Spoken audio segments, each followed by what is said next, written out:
nagsasabi, Hans, nagwapo si Kuya Eddie. So ano po, Ate Bing, ang nagustuhan ninyo kay Mang Eddie? Ano po siya, malambing, tapos nireregaluhan niya po ako. May nabanggit po ba siya kung meron siyang dating karelasyon? Wala naman po. Wala. Nalaman ko lang po na meron po siyang dating pinakasama. Meron siyang dati, yun ang sabi po niya. Pero ngayon, May nagsabi lang po sa akin. hindi ba kayo parang nagduda at tinanong si Mang Eddie, bakit ganon? Hindi naman po kasi sa edad niya po yun. Hindi ko Ilang naman taon na po- ba si Mang Eddie? 51 na po. 51? Ah, batang-bata, nagbibinata lang, ha? Parang namimili pa. Pero wala naman po kayong nabalitaan na may pinakasalan siya. Kasi hindi po kayo kasal. Hindi rin kayo kasal. Hindi rin kayo kasal. Hindi rin.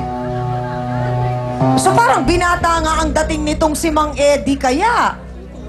Kung tutuusin. Kasi wala naman. Pero may anak po ba kayo? Aling Bing? Wala po. Wala rin. Sa unang asawa lang. Sa una yung kinakasama, meron. Pero sa kanya, kay Mang Eddie, Wala po. wala.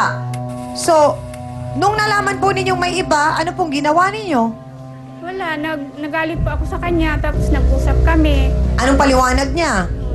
Dati naman daw po niyang Kumbaga dati naman na yon, hindi na. So, kumbaga parang ang sinasabi niya, ang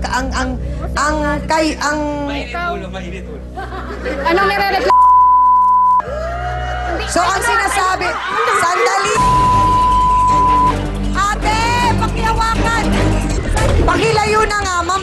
Diyan na muna kayo sa gitna. Anong nire-reklamo? Sa'yo! Sandali lang! Hindi, Ate Bing! Ako ka, mas maganda ako sa'yo, mas magaling ako! Andali lang, hindi po kayo dapat mag-away kasi pare-pareho po kayong biktima nitong si Mang Eddie. So ang tanong ko, hanggang ngayon po ba karelasyon pa rin kayo nung Eddie? Opo. Kayo pa rin? Opo. Saan po umuwi yung Mang Eddie? Hindi po sa amin kasi namamasukan nga po ako eh. Paano yun? Hindi nyo alam kung saan nakatira. Sa trabaho daw po. Ha? Sa trabaho daw po. Hindi, pero hindi po ba ninyo napansin na yun naman ay isang malaking parang niloloko kayo na hindi po ba kayo nagtaka? Hindi naman po kasi ano naman po ang ano niyo sa akin. So, ganun po ninyo kamahal itong si Mang Eddie? Opo. Ha? Ganun mo kamahal? Oo. Na kahit hindi mo alam kung saan nakatira, okay lang? Opo. Ikaw, Ate Yoli, gaano mo kamahal itong si Mang Eddie? Na okay lang din, hindi mo alam kung saan siya nakatira? Eh, dati po siya sa akin, binalayas ko na po siya nung simula nung nabalitaan ko na ano. Siya po ba yung babaeng yon? Siguro nga. Kasi hindi si Marlene, hindi kayo sure kung si Yoli, o kung si Ate, hindi sure si Ate Yoli kung si Bing ba yun, o si Marlene. Ikaw, Ate Marlene, tanong ko, mahal mo ba itong si Mang Eddie? Oo, syempre. Kaya nga ako nandito eh. Tatlong babae na ang nagsasabing mahal nila si Tatay Eddie, pero kung mahal nila si Eddie at sinasabi nilang mahal din sila, bakit mukhang may humahabol pa? Sino siya sa buhay ni Tatay Eddie? Narito po, si Juliana Beth Cocoliodo. Pasok!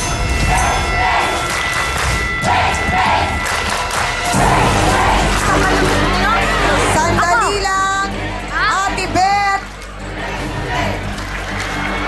Akala mo kanina? Pag nakita po ba namin si Mang Eddie, ano po ba ang makikita namin sa kanyang mga muka na magsasabi pong si Eddie nga siya? Ay, hindi ako papatulan si Ide. Ang payat-payat kasing payat ko rin. Hindi ako papatol sa kanya kahit kailan. Wala pang nagsasabing gwapo si Mang Eddie, ha? Kasi payat ko rin siya, kaya hindi ko papatulan siya. Type niyo po ba si Ay, hindi Eddie? ko type siya.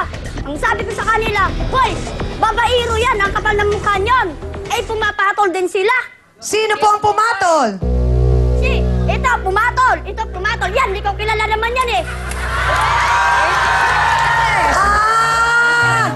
So parang Ate Beth, hindi mo type itong si Tatay Eddie, pero nakikita mo kung sino mga nagiging karelasyon niya. Oo, kasi gusto niya rin ako ligawan. Sabi ko sa kanya, ang kapal mo.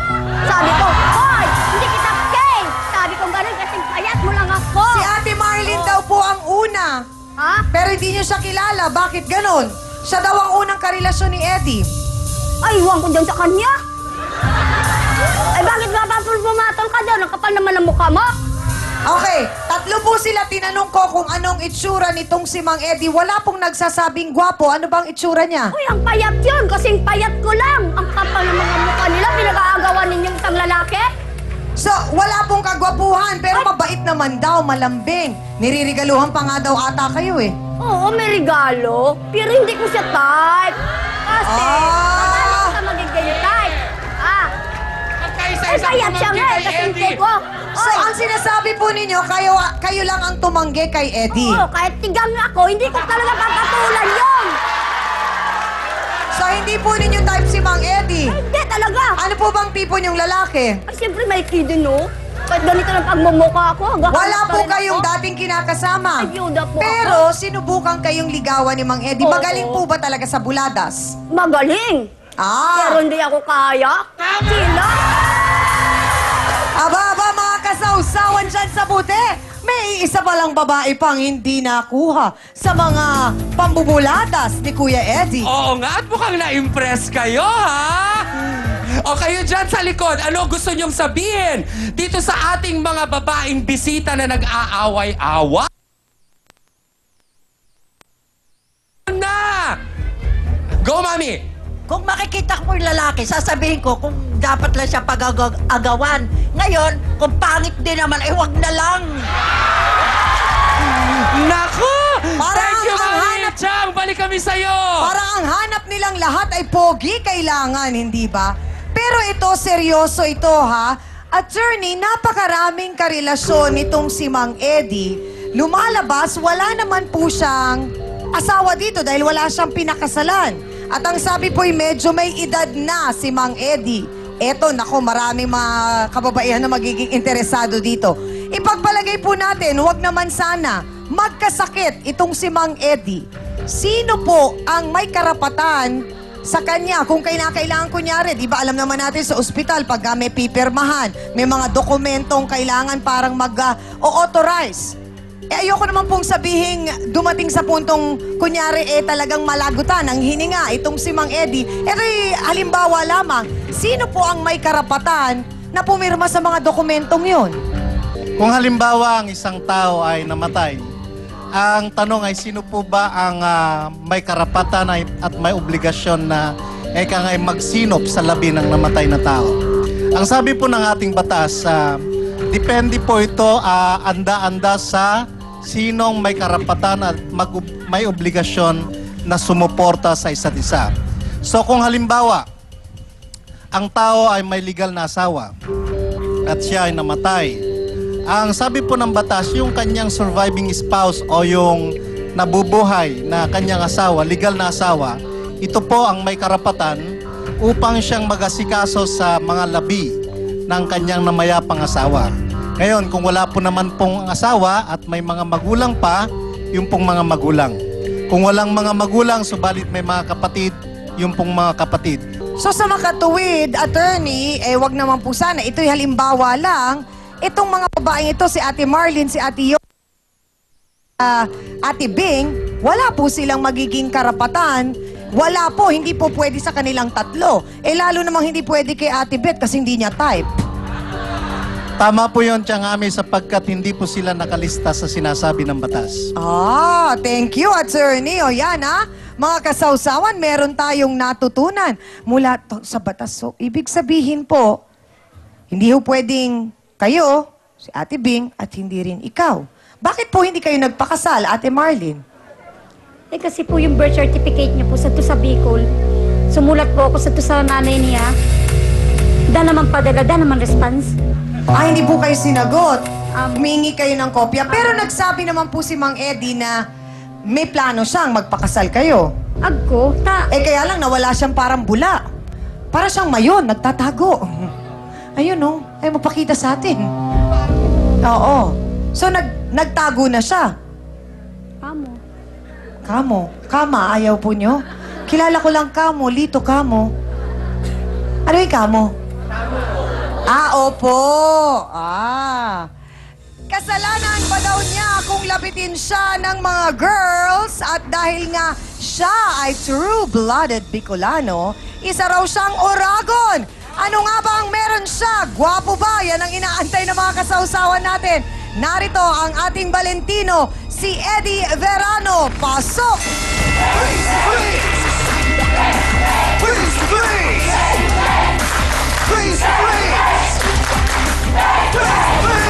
Kuya Eddie! Po, sandali lang! Si Boy Pag-ibig ay magpapaliwanag po. Abangan niyo ang kanyang sagot. Diyan lang kayo. Magbabalik po ang mainit-init na...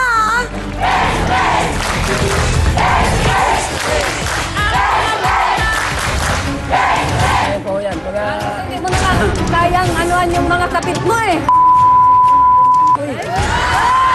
Mga kasawsawan, sandali lang, Ate Marlene. Miss Amy Perez would like